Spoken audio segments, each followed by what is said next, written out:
صاحب حالات و واقعات بھی ہیں، ماضی بھی ہے، ہماری سیاست بھی ہے اور قانون بھی ہے. یہ جو آج ہوا اور جس پر شہباز شریف کا یہ رد عمل ہے کہ سپریم کورٹ کا پیغام اسلام آباد ہائی کورٹ تک پہنچ گیا، ریلیف مل گیا ہے چیئرمین پی ٹی آئی کو؟ دیکھیں عائشہ، آپ نے کہا یہ بھی ہے، یہ بھی ہے، یہ بھی ہے، یہ بھی ہے.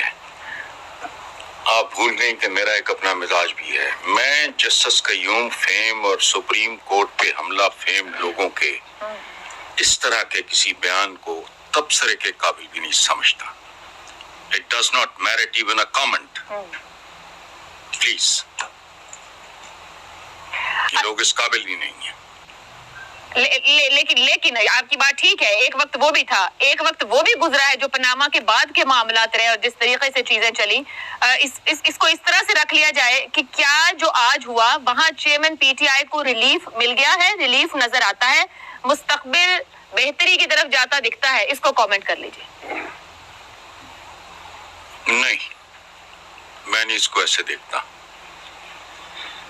یہ ہائیڈ اینڈ سیک ہے، آنکھ میں چولی کا کھیل ہے، چل رہا ہے. کتنا عرصہ چلے گا؟ یہ ڈپینڈ کرتا ہے کہ اس ملک کا مستقبل اور اس کا مقدر کیا ہے، اور وہ میں نہیں جانتا. ٹھیک ہے. افسر صاحب، شہباز شریف نے جو ٹویٹ کیا اس کی ایک لائن میں نے اپنے پہلے سوال میں جو رکھی، انہوں نے یہ بھی کہا کہ فیصلہ آنے سے پہلے ہی سب کو پتا ہو فیصلہ کیا ہوگا تو یہ نظام عدل کے لیے لمحہ فکریہ ہونا چاہیے. حسن صاحب نے ایک ماضی کا حوالہ دے کر بات کی ہے. نون لیگی رہنماؤں کو بھی عدالتوں سے ریلیف ملتے رہے ہیں، ایون آخری 1.5 سال کے اندر بھی بہت ریلیف ملے ہیں. یہ پہلی بار تو نہیں ہوا. جب کسی اور کو ملے تو تنقید، پھر سوالیہ نشان تو ہمیشہ بننا چاہیے جب وقت سے پہلے پتا ہو کہ فیصلہ کیا آنا ہے.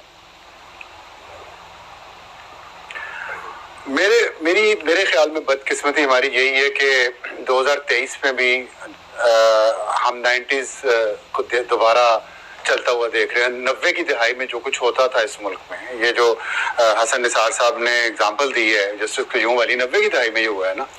تو ہمارا خیال تھا کہ ہماری سیاسی کلاس جو ہے، ہماری اسٹیبلشمنٹ ہے، ہماری جوڈیشری ہے، ہمارا میڈیا، پارلیمنٹ ہے، یہ میچور ہو گئے ہیں. ٹھوکریں لگی ہیں اتنی 90s میں یا اس سے پہلے نہیں جاتے. اس طرح تو پھر کہیں ختم ہی نہیں ہوگا سفر. چلے اس سے سیکھا ہے، میچور ہو گئی ہیں، آگے بڑھی ہیں، چارٹر آف ڈیموکریسی سائن ہوا. لیکن اب پھر یہ 2023 میں بھی وہی کچھ ہو رہا ہے جو ہم تب دیکھتے رہے ہیں. اب کوئی اور ریسیونگ اینڈ پہ ہے، کوئی اور ٹیکنگ اینڈ پہ ہے، کوئی اور گیونگ اینڈ پہ ہے. وہی ڈرامہ، اسی کی دوبارہ قسط ہمیں دکھائی جا رہی ہے.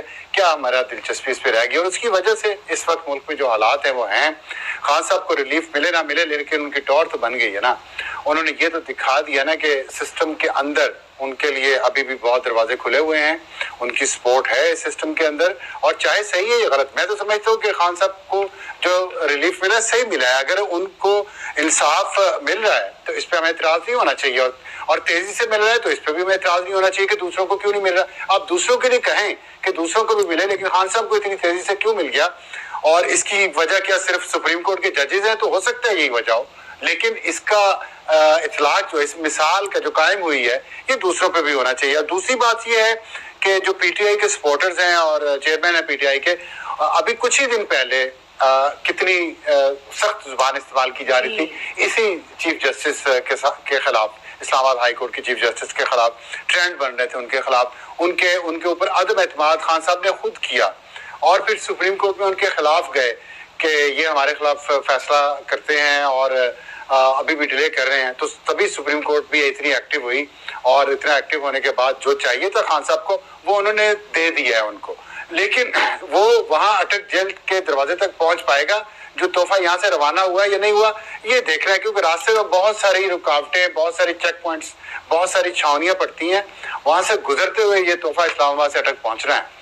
تو اس میں اپڈیٹ تو یہ نا کہ ایک تو مجلس کے جمع نہیں ہو سکے، کورٹ کا عملہ اٹھ گیا ہے، اور دوسرے معاملے میں گرفتاری، اور پھر وہ جس کا میں نے ذکر بھی کیا آفیشل سیکرٹ ایکٹ کے تحت کہ وہ ریمانڈ پر ہے، تو وہ تو نہیں پہنچا وہاں پہ. بالکل ٹھیک ہے. تو آپشن ہمارے پاس آیا ایسے ہی آنکھ آنکھ مچولی کہا ہے نا حسن صاحب نے کہ آنکھ مچولی کھیلی جا رہی ہے, تو اب تو شام رات پڑ گئی ہے, رات کو آنکھ مچولی میں ذرا جو چھپن چھپائی ہوتی ہے وہ مشکل سے ہی پکڑا جاتا ہے بندہ جو چھپا ہوا. ٹھیک ہے, تو ابھی تو لمبی رات ہے, آگے سردیوں کی راتیں اور لمبی ہو جائیں گی. لمبی رات ہے, کچھ ایسی اس کو کدھر اس کے ساتھ رکھا جائے. خیر ریلیف ملا ہے, نہیں ملا حسن صاحب کہہ رہے ہیں اور ابصار صاحب کہہ رہے ہیں ملا ہے تو اچھی بات ہے, اگر ملنا چاہیے تھا. شہزاد صاحب 2018 میں نواز شریف کا ایون فیلڈ کی سزا معطل ہوتی ہے اور العزیزیہ میں سزا ہو جاتی ہے. چیئرمین پی ٹی آئی کو توشہ خانہ میں سزا معطل ہوتی ہے, ضمانت کی بات ہوتی ہے, آفیشل سیکرٹ ایکٹ میں گرفتاری ہو جاتی ہے. تاریخ کا جبر کہا جائے, مکافات عمل کہا جائے, انہی سیاستدانوں کا معروضی حالات کہا جائے کہ اس وقت کے حالات یہاں لے آیا, یا کچھ اور ہے, یہ ہے کیا سب کچھ؟ اچھا, میں کمنٹ تو کرنا چاہ رہا تھا, لیکن میرا خیال ہے آپ کے سوال کا جواب ابصار نے خوب دے دیا کہ ہماری بدقسمتی ہے کہ ہم یہ حالات دیکھ رہے ہیں ملک کے اندر. نہ صرف یہ, آپ نے 2 چیز مثالیں دی.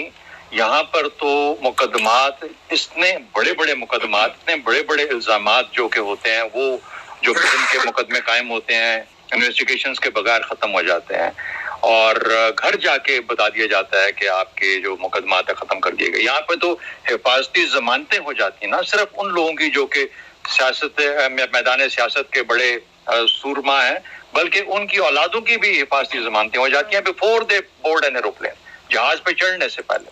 اور یہ بھی کہا جاتا ہے کہ ابھی جو اگلا اس کا جو آئے گا حصہ آئے گا جو سیریز کا, اس کے اندر بھی یہ کوشش کی جا رہی ہے کہ حفاظتی ضمانت پہلے دے دی جائے. اچھا, یہ میں صرف کسی ایک خاص فرد کی بات نہیں کر رہا.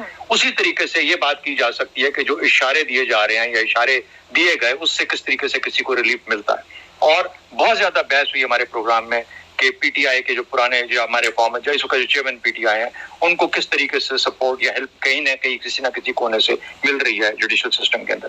میرا خیال ہے کہ یہ بڑا سوال جوڈیشل سسٹم کا ہے کہ اگر آپ اس پیرائے میں دیکھے جا رہے ہیں اس ملک کے اندر, تو پھر کچھ نہ کچھ تو آپ کو کرنا پڑے گا. یہ نہیں ہو سکتا کہ بزنس ایز یوزول چل نہیں سکتا.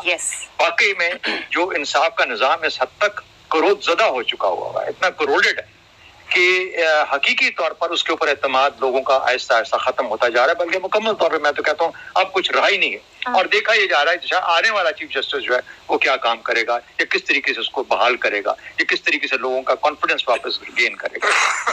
لیکن جو آج عمران خان کا جو معاملہ تھا چیئرمین پی ٹی آئی کا, جس کے اوپر یہ کیس ہوا, دیکھیے بنیاد کہاں سے بنی, ورنہ پہلا جو ایڈوائس تھی وہ تو اسلام آباد ہائی کورٹ سے گئی تھی الیکشن کمیشن کو کہ توشہ خانے کے اوپر جلدی مت کرو, کیونکہ ان کو پتا ہے کہ اسکوپ فائٹر ہے, اس کے اوپر بہت سارے لوگ شامل ہیں, تو صرف ایک آدمی کو نشانہ مت بناؤ, یہ تم غلط کرو گے. یہ اسلام آباد ہائی کورٹ نے چیف جسٹس اطہر من اللہ جب تھے تو انہوں نے یہ پیغام دیا تھا اور یہ کہا تھا, لیکن اس کے باوجود الیکشن کمیشن نے اپنی مرضی کی کیا جو کیا. اس کے بعد سپریم کورٹ نے کہا کہ نہیں, واپس جائیے اسلام آباد ہائی کورٹ, جو ان کا فیصلہ ہے ان سے کہیں کہ آپ کے فیصلے کے اوپر دیکھیں. انہوں نے کہا نہیں ابھی کرو, ہفتے کے اندر کرو. اس نے ان لوگوں نے اسی دن کر دیا ہماری جو ٹرائل کورٹ تھا. تو ظاہر ہے مس کیریج آف جسٹس ہوا. ایک کورٹ کا جو پروسیس تھا, کورٹ کے اندر کسی بھی انصاف, کسی بھی مقدمے کے اندر 2 چیزیں ہوتی ہیں, ایک انصاف کہ انصاف کیا گیا کہ نہیں, اور دوسرا پروسیس. جب ہم کہتے ہیں کہ ملٹری کورٹ اچھے نہیں ہے یا مناسب نہیں ہے, تو کیا وجہ ہوتی ہے کہ ڈیفینس کا وہاں پہ آپ کو موقع نہیں ملتا. سب سے بڑی شکایت ہوتی ہے کہ جی آپ کو ڈیفینس کا واپر یا مکمل موقع نہیں ملتا. یہ بھی تو پھر وہی کورٹ اسی طریقے سے بہیو کر رہا تھا نا. تو مس کیریج آف جسٹس ہوا, جس کی وجہ سے وہ جو جج صاحب اگر کوئی فیصلہ واقعی میں حقیقی طور پر انصاف کے قریب تھا, تو وہ بھی آج ڈاؤٹ فل ہو کے سامنے آ گیا. لیکن آپ کی بات صحیح ہے کہ آگے جا کے ابھی تو بہت ساری اور مرحلے پڑے ہیں, اور یہ دیکھنا ہے کہ یہ اب اس کے بعد کون جاتا ہے. اور 90 کی دہائی کی بات بالکل ٹھیک ہے, یہ کب سبق سیکھیں گے, یہ کب سبق سیکھیں گے. دیکھیے بار بار ابصار صاحب کہتے ہیں نا کہ یہ اس فلانے نے کس کو چوز کیا, فلانے نے کس کو چوز کیا. ذرا یہ بھی دیکھ لیجئے کہ کس نے کس کو اسٹیبلشمنٹ فوج کے چیف کے طور پہ چوز کیا, کس نے چوز کیا. تو کہیں نہ کہیں پہ تو ہماری خرابی چل رہی ہے کہ ہم اس قسم کے جو نمائندے چنتے ہیں, اس قسم کے لوگ چنتے ہیں جو کہ غالباً میدان سیاست اور کسی اور طریقے سے بھی ہمارے نظام کے لیے وہ کارگر ثابت نہیں ہوتے. تو قصوروار دونوں سائڈز ہیں, بہت بڑا قصور ہے, اور جہاں پہ ہم پہنچے ہوئے ہیں میرے خیال میں ہم سب کو کمبائنڈ ذمہ داری اس کی لینی چاہیے.